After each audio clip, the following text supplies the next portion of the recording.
Rebonjour à toutes et à tous et merci beaucoup pour cette présentation. Je vous souhaite donc la bienvenue sur cette nouvelle table ronde.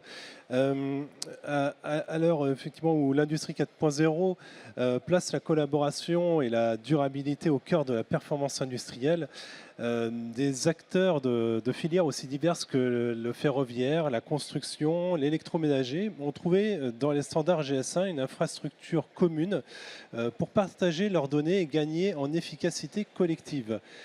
Que révèlent ces retours d'expérience concrets et comment l'adoption de standards et d'un langage commun permettent de structurer les données, d'être plus compétitifs, mais aussi de répondre aux exigences réglementaires, à commencer par le passeport numérique du produit, le fameux DPP. Et répondre également à ces attentes de transparence. C'est pour répondre à ces différentes questions. Donc j'ai le plaisir d'accueillir cette belle table ronde. On a déjà présenté toutes les personnes. Donc Laura Barnack, effectivement présidente exécutive de GS1 France, Magdalena Piechowski, CTO de Tilco, donc advisor et membre experte de Building Smart International. Vous allez nous expliquer aussi en quoi consiste cette organisation.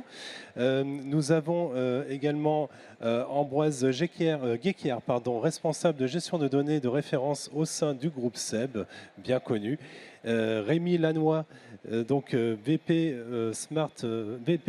Building Smart France, ingénieur responsable du département construction numérique et IA du CERIB. Donc le CERIB, c'est le Centre technique industriel en recherche et en innovation pour l'industrie du béton, et président également de la commission construction numérique de l'IMCC, l'Association française des industries de produits de construction. Et à côté de moi, Patrick Jeantet, donc responsable de FIF, donc la Fédération des industries ferroviaires.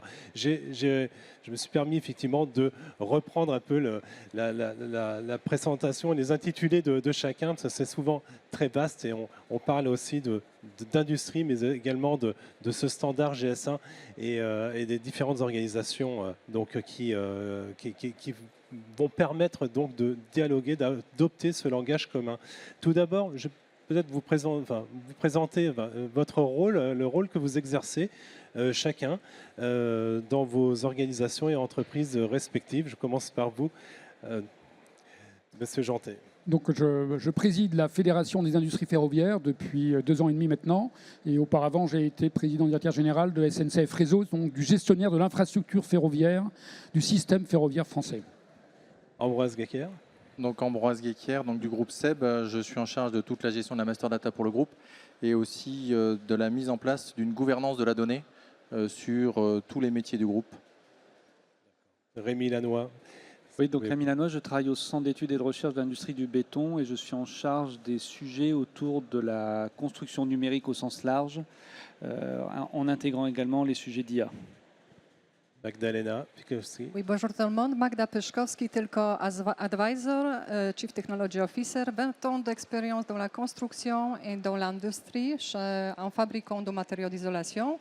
Et en ce moment, Building Smart International aussi sur les données et interopérabilité des données dans le processus design, construction et DPP. D'accord. Et Laura Bernard, je vais vous demander de vous présenter et de présenter également GS1. D'accord. Donc moi, je suis Laura Barnack, je suis CEO depuis 6 mois, presque aujourd'hui jour pour jour, de GS1 France. Merci. Et donc GS1, je pense qu'en fait, beaucoup d'entre vous ne savent pas qu'ils nous connaissent, parce que nous sommes le petit bip du passage en caisse quand vous achetez quelque chose dans un magasin. Donc en fait, on est quand même assez connus et on est bipé 10 milliards de fois par jour dans le monde. Donc c'est une organisation qui a été créée il y a 50 ans maintenant. Et ce qui est particulier, c'est qu'elle a été créée par des entreprises pour des entreprises. Ça, c'est vraiment une spécificité de GS1, ce qui fait qu'aujourd'hui, on est non-profit. Et en fait, notre mission, c'est d'accompagner les entreprises à des moments où elles se transforment, où elles doivent travailler sur des enjeux communs, mais où elles n'ont pas forcément le langage commun pour communiquer entre elles et pouvoir travailler efficacement. Donc nous, ce qu'on fait, c'est qu'en fait, on crée ce langage, on co-crée ce langage avec elles, de façon à ce qu'elles puissent communiquer et à ce qu'elles puissent travailler sur ces enjeux. Donc comment on fait ? Bien, tout simplement, on les amène à réfléchir ensemble et ensuite on trouve le moyen de leur faire identifier la donnée produit, décrire la donnée produit et ensuite échanger la donnée produit d'une manière qui soit vraiment fiable. Voilà. Laura Bernac, je reste avec vous. Pourquoi adopter une vision commune, apparaît-il aujourd'hui, comme la réponse aux nombreux défis qu'impose un monde qui se transforme?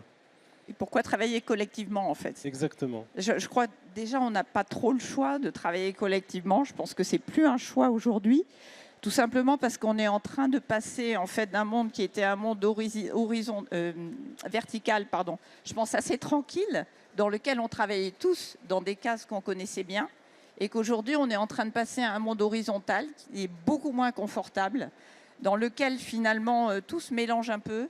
C'est un monde dans lequel on est cross-secteur, on est cross-technologie, ça devient beaucoup plus compliqué et chacun n'a qu'un petit bout de la solution. Donc en fait, si on ne travaille pas ensemble, ça va être extrêmement difficile. D'autant plus que c'est très exigeant, on doit être plus efficace, on doit être plus transparent et les sociétés, pour être efficaces et transparentes, il faut qu'elles aient des process, des façons de travailler ensemble qui soient très fluides. Et pour travailler de façon fluide, il faut forcément travailler ensemble. Sinon, ce n'est pas possible, en fait. Donc, ce n'est pas vraiment un choix, mais je pense que c'est une bonne direction. Alors justement, à côté de moi, Patrick Jeantet, nous avons un bel exemple de travail collectif. Vous allez nous expliquer comment la filière ferroviaire a adopté les standards GS1 et comment vous avez réussi à finalement convaincre tout le monde d'adopter ces mêmes standards, alors même que entre SNCF, entre le constructeur Alstom, entre la myriade de fournisseurs, de sous-traitants, beaucoup étaient habitués à travailler de façon un peu cloisonnée, un peu en silo. Comment vous avez fait? Alors, avant de répondre directement à la question, moi, je voudrais replacer ça dans la stratégie générale de la data. Je pense qu'aujourd'hui, c'est pas ici que je vais le dire, la data, c'est devenu essentiel. Derrière, il y a l'IA. Et en fait, derrière tout ça, il y a la compétitivité des entreprises, la compétitivité du système industriel, des filières industrielles françaises. Et c'est potentiellement des gains phénoménaux de productivité qu'on a derrière ça. Et c'est la raison pour laquelle cette data, il faut la structurer, il faut qu'elle soit utilisable et il faut qu'elle soit partagée. Et certainement, le sujet le plus compliqué, c'est le sujet partagé. Parce que partagé, historiquement, alors à la SNCF en particulier, mais pas que, on est beaucoup dans des silos quand même. Historiquement, on était dans des silos.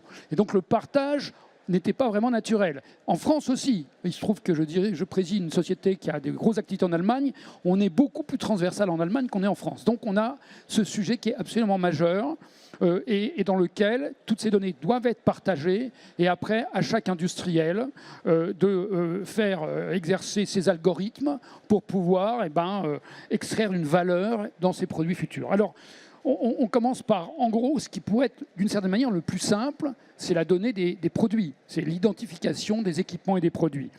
À SNCF, ça a été commencé en 2018-2019 par une volonté. Alors, c'est simple, dans le monde ferroviaire, en tout cas aujourd'hui, pour qu'on fasse quelque chose, il faut que la SNCF le veuille. Donc c'est la SNCF qui a décidé, qui a commencé par dire on va faire ça. Et d'ailleurs, ce n'est pas toute la SNCF, puisque c'est la SNCF voyageurs, donc le matériel roulant, donc les trains. Et on a commencé par cela. L'infrastructure, que j'ai eu l'honneur de présider, a commencé beaucoup plus tard, puisqu'on a commencé en gros il y a 1 an ou 2 ans. Donc voilà, on a évolué de façon différente dans les deux jambes du système ferroviaire. On a commencé, on l'a inscrit dans le contrat de filière. On avait un contrat de filière qui date de 2019. Et donc, dans le contrat de filière, on a mis ce point-là comme étant un point extrêmement important, c'est-à-dire être capable d'avoir des fiches produits, équipements qu'on puisse suivre sur toute la filière, enfin sur toute la filière, la supply chain, pour être très clair.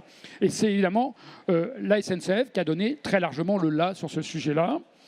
Ça a été réaffirmé dans le 2e contrat de filière qu'on a signé en 2025. Et puis après, on a fait une étude, alors collectivement, avec la SNCF, avec les industriels, vous avez cité Alstom, mais il y en a d'autres. On a vu une étude et puis on s'est tous mis d'accord pour dire GS1, c'est le système de standardisation qui nous paraît le plus adéquat et le plus performant. Et c'est comme ça qu'on s'est lancé dans cette aventure de GS1. D'accord. Et qu'est-ce que la traçabilité, la configuration du matériel roulant, qu'est-ce que ça a changé au quotidien, notamment dans votre travail? Alors, comme souvent, quand vous commencez sur un thème très neuf, le premier sujet, c'est de trouver des bons cas d'usage. Donc, on a trouvé des cas d'usage en matériel roulant, des fiches produits, pour être très clair. Et on a développé, enfin, SNCF Voyageurs a développé une application qui s'appelle ScanIT, qui fait que chaque agent qui a un lecteur qui peut scanner, avec ScanIT, finalement, accède à la fiche produit standardisée JS1, et dans lequel vous trouvez non seulement l'identification, bien sûr, une sorte de numéro de sécurité sociale de la pièce, mais vous y trouvez aussi, par exemple, est-ce qu'il y a de l'amiante ou pas d'amiante. Vous savez qu'on a dans le ferroviaire une longue histoire où des trains sont amiantés, qui posent des problèmes, bien évidemment, comme on l'imagine. Bon, c'est extrêmement important de le savoir. On a aussi les interventions qui ont été faites sur cet équipement. On a tout un tas d'informations. Donc, on a une fiche produit avec pas mal de valeurs ajoutées. Et ça, aujourd'hui, on l'a sur l'ensemble du matériel roulant. Je dirais qu'on est à peu près 60% de notre cible. Et en 2027, on veut atteindre 100%. Donc voilà un cas d'usage. Donc on est parti de ces cas d'usage. Sur l'infrastructure, on est un peu plus en retard. Et là, le cas d'usage que je veux citer, c'est un cas d'usage qui ne vient pas de la SNCF, mais qui vient d'un des fournisseurs importants, Vossloh, ou plutôt Cogifer, avec une fonderie qu'ils ont à Outreau, où ils ont utilisé GS1 et la standardisation GS1 pour marquer, donc c'est une forge Outreau qui fait des cœurs d'aiguillage, des aiguillages en fait, des aiguilles, et tous sont marqués avec GS1, et donc on a des fiches produits qui après évidemment sont partagées avec SNCF Réseau qui est le donneur d'ordre, et notre idée c'est d'étendre à toute la supply chain de l'infrastructure. Aujourd'hui, on a à peu près 25% qui est couvert, mais à terme, on devrait monter aussi à 60% dans un premier temps, puis un jour à 100%. Et juste pour finir, un petit mot, il y a eu énormément d'acteurs qui étaient concernés. Est-ce qu'il y a eu des résistances auprès notamment de vos fournisseurs? Oui, alors il y a des résistances. Bon, d'abord, quand on est la grande SNCF, on peut dédier des moyens, parce qu'il faut bien voir qu'initialement, il y a des moyens à mettre. Il y a une volonté collective et il y a des moyens. Donc il faut traiter les deux. Quand on est une PME, c'est plus compliqué, parce que ces premiers moyens, il faut les avancer. On sait qu'une fois que c'est mis en place, l'ingénierie, par exemple, matériel roulant de SNCF Voyageurs estime que les gains aujourd'hui de ces fiches produits standardisées GS1, ça permet d'économiser entre 500 000, 1 million, 2 millions par an d'erreurs qu'on faisait auparavant, de manque de valeur ajoutée qu'on n'avait pas sur ces fiches produits. Donc on a un gain. Mais il faut commencer par investir. Et donc là, il faut accompagner l'ensemble du tissu industriel, et on y va, je dirais, par cercle concentrique, peu à peu. Force est de constater qu'aujourd'hui, sur le matériel roulant, on est arrivé à un tel niveau que ça va devenir une obligation de fait. Si on n'est pas GS1, ça sera compliqué. Donc, je dirais, le rôle de la Fédération des industries ferroviaires, c'est justement d'accompagner, pas tellement les Alstom ou les SNCF qui font seuls, mais d'accompagner tout le tissu industriel, notamment les fournisseurs de rang 1, 2 et 3. D'accord. Justement, la réglementation, on va en parler un peu plus tard. Laura Bernac, nous venons de découvrir un bel exemple d'adoption collective des standards communs. Ce cas d'application réussi se fonde-t-il également sur la donnée produit? Alors oui, la donnée produit, c'est vraiment le fondement du système, en fait. La donnée produit, elle est partout quand on parle de standards et quand on parle de travailler collectivement. Et pourquoi est-ce qu'elle est partout? En fait, c'est assez facile à comprendre quand on regarde comment on travaille pour créer des standards et pour travailler sur des problématiques communes. Il y a une première étape qui est que les entreprises travaillent ensemble pour faire émerger ce qui est le plus important pour elles. C'est-à-dire, en fait, qu'est-ce qu'elles veulent rendre possible? Quel est leur objectif commun? Et pour arriver à cette position commune, donc GS1 les accompagne, parce que ce n'est pas toujours facile, parce que dans ces écosystèmes, il y a aussi des concurrents. Donc il faut arriver à faire travailler ensemble tout le monde. Et la concurrence, c'est aussi ce qui rend la richesse, parce que c'est des angles de vue différents. Donc ça, c'est une première étape d'arriver à exprimer et à formaliser cette position commune. Une fois que cette position commune est formalisée, pour pas que ça reste juste théorique, il faut qu'elle passe au niveau concret. Et en fait, pour la passer au niveau concret, on la traduit dans des standards. Alors, qu'est-ce que c'est qu'un standard? Un standard, c'est tout simplement un ensemble de règles qui vont permettre d'exprimer cette position commune concrètement. Et donc, à partir de là, ça va structurer la donnée produit qu'on va pouvoir identifier, décrire et échanger. Et donc, une fois qu'on a ça, une fois qu'on a cette donnée produit sur laquelle chacun peut travailler, on peut enfin se parler. Donc, je pense que ce qui est important, c'est de bien penser qu'il y a ce langage commun.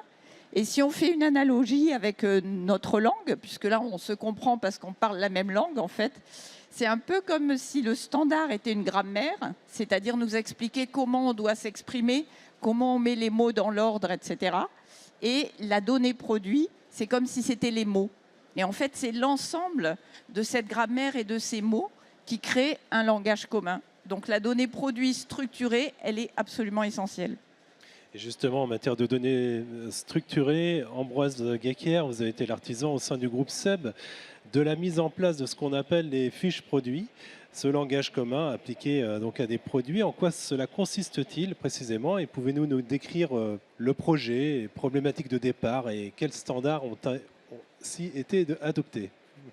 Oui, alors le groupe SEB, c'est des marques comme Tefal, Roventa, Krups, Moulinex, ça fait 8 milliards et demi de chiffre d'affaires. Et on vend 400 millions de produits par an qui viennent de nos 47 sites industriels et au moins autant de fournisseurs partenaires. Parler un standard, c'est nécessaire, d'autant qu'on a plusieurs milliers de clients dans le monde, quand je parle uniquement des retailers. Pour vous donner une idée, quand on vend un produit chez Amazon, chez Darty, chez Carrefour, nous, groupe SEB, devons à ces entreprises-là à peu près 140 points de données par produit. C'est-à-dire vous avez les dimensions du produit, du pack, le poids, les claims marketing, le prix, tout un tas d'infos logistiques, des photos, des vidéos. Donc tout ce qui va alimenter la page internet des retailers et des e-retailers. À une époque, ça se faisait par l'envoi de catalogues papier dans les années jusqu'aux années 2000. Après, plutôt des fichiers Excel et aujourd'hui, la mise en place de portails fournisseurs. Pour un groupe comme le groupe SEB, à l'échelle de l'Europe, avec la rotation de produits de à peu près un tiers, 30% par an, comme à peu près similaire à ce que disait Schneider Electric ce matin, ça représente pour nous 10 millions de points de données à créer chaque année dans les systèmes de nos clients. Donc c'est absolument massif. Il faut qu'on soit du coup structuré et qu'on ait un standard commun pour se parler. Et les clients, nos clients, et nous-mêmes dans la filière du petit électroménager, n'avons pas ou peu de standards communs. On s'est mis d'accord sur une vingtaine ou quelques champs, on va dire, ce qui est assez difficile de structurer cette démarche. Donc on met des portails de communication, des systèmes de transformation de données. Mais le plus important dans tout ça, c'est qu'on est confronté à des évolutions réglementaires assez significatives. On a parlé du DPP tout à l'heure en introduction. Une fois que vous avez fini de régler la partie DPP, le Digital Passport Produit, dont les actes délégués sortent vers 2029, 2030, 2031, on ne sait pas bien. Bah, si vous êtes concentré là-dessus, vous avez loupé la déforestation qui sort l'année prochaine. Quand vous avez fini la déforestation, vous avez loupé le passeport batterie. Donc en fait, il faut vraiment être en anticipation et tous ces standards doivent nous permettre, ces fiches produits, d'être en avance sur toute cette partie-là et de structurer la donnée d'une manière qui soit fiable et partagée. Et ça, on est obligé de se mettre autour de la table pour que cette donnée soit utilisable et utilisée par tout le monde. Et c'est d'autant plus vrai qu'on arrive à un moment où l'agentique va nous aider dans le quotidien. Tout le monde aujourd'hui, quand il veut acheter un produit, commence par un agent IA, se dire tiens, je cherche un air fryer, je cherche un nouvel aspirateur, des choses comme ça, et on se fie au premier filtre. C'est 15% du shopping qui sera agentisé complètement en 2030, et c'est 100% de l'influence en 2030 de l'influence shopping. Donc on a besoin d'avoir de la data structurée, de se mettre en place des standards communs. Ouais. et sans données structurées, standardisées, pas d'échanges fiables entre les partenaires. Juste peut-être à nous donner, on parlera de l'IA un peu plus tard. Effectivement, l'IA, on en parle évidemment beaucoup et à juste titre, et va beaucoup aider également à se conformer. Par contre, est-ce que vous pouvez nous donner peut-être un exemple de ce que cela coûte finalement lorsque les données sont mal maîtrisées dans votre métier, notamment dans votre activité? Est-ce que ça aurait pu vous coûter, ou les gains en tout cas que vous avez pu en tirer? Les études, alors je vais parler, pas me cacher derrière des études, mais des Bain, des McKinsey, des choses comme ça, considèrent que c'est 2% de conversion de shopping supplémentaire pour la donnée qui est complète. Donc vous imaginez 2% de chiffre d'affaires supplémentaire avec de la donnée complète, c'est absolument gigantesque. Ça veut dire qu'il faut, nous, qu'on mette des moyens significatifs pour répondre à ce sujet-là, qui est aujourd'hui quelque chose de primordial. Laura Bernac, pour rester dans le concret et la réalité industrielle, l'autre impératif nécessitant pour les entreprises de s'unir autour d'un langage commun, l'autre impératif est d'ordre réglementaire, en particulier concernant le DPP, donc le Digital Product Passport, ce passeport numérique du produit qui impose toujours plus de transparence. En quoi finalement adopter ces standards communs va-t-il permettre aux entreprises de ne plus subir les contraintes réglementaires? En fait, je crois qu'il y a deux choses. Enfin, la première, très pragmatiquement, c'est que le réglementaire a un coût. Appliquer le réglementaire, ça a un coût.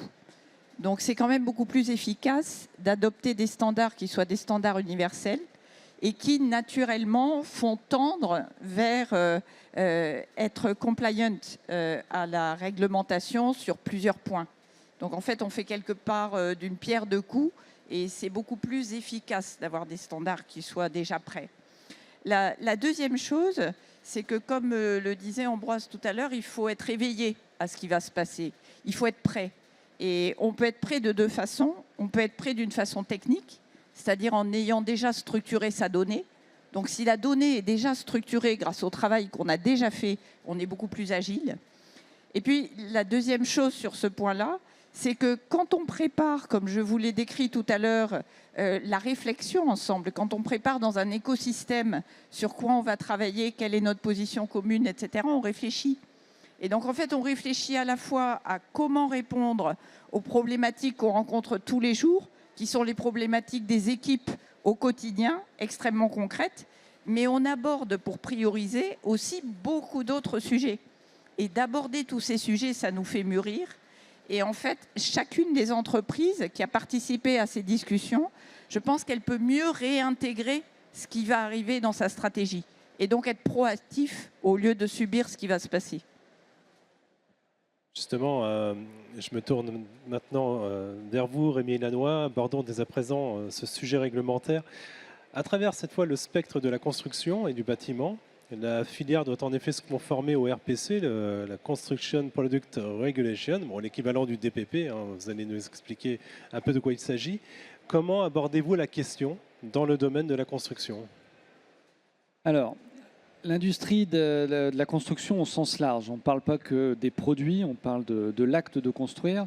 C'est une industrie qui est hyper fragmentée en France, bien sûr, en Europe également.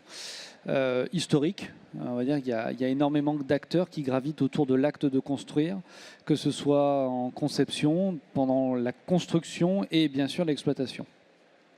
Et donc, cette fragmentation fait que les fameux langages communs qu'on cherche à intégrer, ils ont du mal à émerger. On a tous, quand on regarde un ouvrage, suivant le métier dans lequel on est intégré, on ne va pas décrire l'ouvrage de la même manière. Et dès lors qu'on ne décrit pas l'ouvrage de la même manière, on ne décrit pas de la même manière les systèmes et les composants. Donc c'est un handicap, très clairement. Ces sujets ont commencé à se cristalliser en termes justement de recherche de langage commun par de la standardisation, évidemment. Et le point d'orgue de ces dernières années, c'est l'évolution du règlement des produits de construction qui a été demandé par la Commission européenne pour justement pouvoir intégrer dans le système quelque chose qui est censé être universel, qui s'appelle le Digital Product Passport. Donc, d'un côté, on a une filière fragmentée qui essaye de standardiser certaines choses, mais qui a du mal. De l'autre côté, on a le couperet de la réglementation qui arrive. Qu'est-ce qu'on fait avec ça? Eh bien, on va plus vite en standardisation. Et donc, on va dire que pour la filière de la construction, c'est par la réglementation qu'on a l'opportunité de travailler ensemble. On parle de standardisation, c'est-à-dire que oui, on teste les choses, on développe des fameux langages communs, on développe des formats d'interopérabilité, on développe des technologies de data space d'une certaine manière pour avoir l'environnement numérique nécessaire pour s'échanger de la donnée. Et pour aller encore plus loin et on va dire vraiment agréger toutes ces méthodes, on passe le cap suivant, c'est la normalisation. C'est-à-dire que derrière tout ça, on est obligé, on converge vers du consensus et on se dit, bah, voilà à minima la méthode pour pouvoir accéder à la réglementation. Donc, dans le cadre de la construction, cette mise en commun-là, elle est créée par la base qui a besoin de se parler, elle est on va dire, prescrite par la réglementation, et c'est par la standardisation et la normalisation qu'on arrive à s'en sortir. Donc la réglementation, c'est une opportunité, d'une certaine manière. Et quant à l'adoption des standards GS1, est-ce que vous avez un retour d'expérience peut-être à nous livrer pour passer finalement du théorique, si je puis dire, à du concret? Exactement. Alors, on en revient à la méthode. Standardiser, c'est commencer à entrer dans le sujet. Donc, GS1, en effet, a déjà depuis longtemps et dans d'autres industries développé des standards qui sont liés à la diffusion des connaissances d'un objet, d'un système, d'un composant. Donc, ça passe par sa définition, son identification, sa diffusion. Donc, dans le cadre des travaux qu'il y a aujourd'hui avec la Commission européenne sur cette implémentation de la réglementation et la capitalisation par les standards, on travaille avec des gens comme GS1 justement pour tester des choses qui existent, qui marchent dans d'autres environnements et qui peuvent être déployées dans des industries où le niveau de maturité est plus bas. Donc, d'une certaine manière, grâce à GS1, on ne démarre pas de zéro. Et on prend nos usages, ceux de la construction, à travers des vecteurs que sont les standards, notamment de ceux de GS1 pour pouvoir travailler. Et on se dit que finalement, on ne réinvente pas la poudre et on avance. Magdalena Piszkowski, pardon, vous représentez notamment l'organisation, je dis notamment parce qu'il y a plusieurs casquettes, on l'a évoqué tout à l'heure, l'organisation Building Smart. Faire dialoguer deux systèmes de standards, comme GS1, comme le BIM, vous allez nous rappeler ce que c'est, est ambitieux. Qu'est-ce que finalement cette interopérabilité rend possible que ni l'un ou l'autre ne pouvait offrir seul? Alors, on est en train de vérifier si c'est possible, je dirais comme ça, parce qu'en 2019, on avait déjà eu les premières démarches pour travailler ensemble. Donc, c'était une réunion à Bruxelles où on s'est vu une dizaine de personnes de Building Smart International et de GS1 pour signer un Memorandum of Understanding. C'est un accord qui permet de travailler de deux côtés ensemble voilà, sur un sujet donné. Ce sujet donné, c'était de savoir comment on peut tracer les attributs du produit sur la chaîne de valeur. Et le résultat, c'était d'organiser un groupe de travail qu'on appelait Digital Supply Chain in Built Environment, et on a fait pas mal de différents pilotes. En revanche, donc, c'était en 2019, le résultat, c'est que nous sommes rendus compte qu'il nous manque un élément. S'il vous plaît, nous vous attendons à 16h en salle de conférence numéro 1 pour la conférence sur l'unification du SI, l'outillage des équipes et la préparation de l'usine. Pardon, ça va. D'accord, à 16h. On n'a pas de message en anglais, c'est bon, on peut y aller. Alors voilà, donc on s'est rendu compte qu'il nous manque un élément. Et cet élément, il est visible maintenant. On a parlé de Digital Product Passport. En fait, c'est l'élément qui nous permet de structurer les données pour les différents cas d'usage. Parce que BIM, avec les standards, on les appelle Open BIM, IFC, je ne vais pas rentrer dans la technique, ils ont des cas d'usage. GS1, pardon, il a la possibilité de tracer le produit, identifier les propriétés. Donc, c'est vraiment c'est quelque chose qui nous aide. Par contre, il nous manque la structure de données. Et c'est ce que Digital Product Passport, ou le passeport numérique du produit, nous permet de le faire. Et justement, ce DPP, selon vous, ce que vous m'aviez dit lors de nos précédents échanges, va faire évoluer les relations entre les entreprises, passant d'un simple fournisseur et d'un client à de véritables partenaires. Est-ce que vous pouvez expliquer un peu ce point de vue? Oui, effectivement, moi je trouve que c'est un changement de paradigme parce que, étant donné que j'étais de deux côtés, donc j'ai vu comment ça se passe en pratique. Et souvent, fabricants de produits, donc je ne sais pas, de windows, de doors, voilà, de portes ou de fenêtres ou les produits type isolation, ils ne sont pas considérés comme des partenaires. En fait, et c'est ce qui manque aujourd'hui. Par contre, c'est eux qui gèrent les données du produit et les caractéristiques du produit et qui gèrent aussi tout ce qui est la fiabilité de ces données. Donc aujourd'hui, je pense qu'on est dans le temps qu'il faudra inviter à table discussion des fabricants. Par contre, de l'autre côté, je sais très bien aussi que les fabricants ont besoin de travailler sur la structuration de données et dans lesquelles nous, tel qu'advisor, on les aide, on les accompagne. On l'a évoqué tout à l'heure, l'intelligence artificielle. Je reste encore avec vous, Magdalena. Je pense que vous avez pas mal de choses à dire dessus. Quel rôle peut jouer l'IA dans la conformité réglementaire? Est-ce qu'elle a un rôle à jouer? Oui, merci pour cette question. On parle beaucoup de IA. Je pense qu'on est tous en apprentissage, comment utiliser les IA. C'est ce que je crois beaucoup, c'est un garant de conformité et de veille réglementaire qui pourra nous vraiment guider sur les choix, sur la qualité de données. Donc je le vois comme utilité première en ce moment. Merci beaucoup. Laura Bernac, je me tourne à nouveau vers vous. Vous avez écouté ces différents témoignages et points de vue très différents. Qu'est-ce qui vous frappe le plus dans ce que vous avez entendu et quelle est votre conviction finalement sur le fait que l'industrie 5.0 ne pourra se construire que sur des standards partagés et ne pourra pas se construire sans langage commun? Ce qui me frappe, je dirais, c'est un peu ce qui m'a frappé quand je suis arrivée chez GS1 depuis le début, en fait. C'est dans des secteurs très différents. Parce que le rail, l'électronique, l'électroménager, je veux dire, c'est quand même extrêmement... La construction, c'est des secteurs qui sont très différents. Et en même temps, les problématiques sont vraiment très, très proches. Et ça, je trouve que c'est assez frappant. C'est que tout le monde s'exprime de la même façon, presque avec les mêmes mots, en disant que la donnée produit est importante, en disant qu'il y a quand même une situation où il faut y aller maintenant. Hein. Enfin, ça transparaît dans tous les discours. Donc, c'est vraiment la proximité des discours. Et la deuxième chose qui est frappante, c'est combien c'est concret.